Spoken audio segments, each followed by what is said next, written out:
Sa pag-ibig, isa sa pinakamalaking nagawa kong pagkakamali, yun ay inibig ko ang isang tao na galing pa sa isang matinding pagkasawi. Okay lang naman na subukang gamutin ang sariwa pa na sugat. Subalit pakatandaan na tinatapo lang ang banay do pa nakiputas, lalo na kapag magaling na ang sugat. Pero alam niyo, sabi ko sa kanya, alam mo, kahit papano, nagpapasalamat ako na natapos ang ating malabong ugnayan. Kasi ako yung taong handang gawin ang lahat, pag-ibig ko lamang ay mapatunayan. At sa katunayan, sumugal ako, kahit sa simula pa lamang alam kong talo na ako sa paligsahan. Subalit aking natutunan,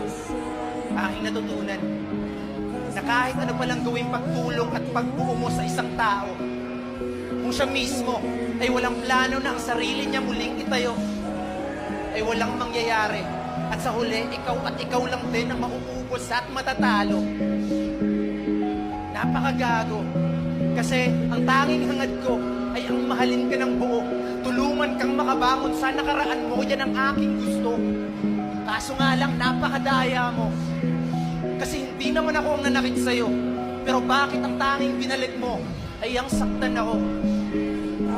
At sa dami ng biyahe na pwede mong sakyan, bakit ako pa ang iyong napagtripan? Kaya pala hindi tayo makaabante sa unahan, kasi meron ka pang gusto na balikan. Kaya, pasensya na. Kasi, pagod na akong maging tagabuo ng mga tao na hindi naman ako nagwasak. At paano mo nga ba ako sasaluhin sa pagtulog ko sa'yo?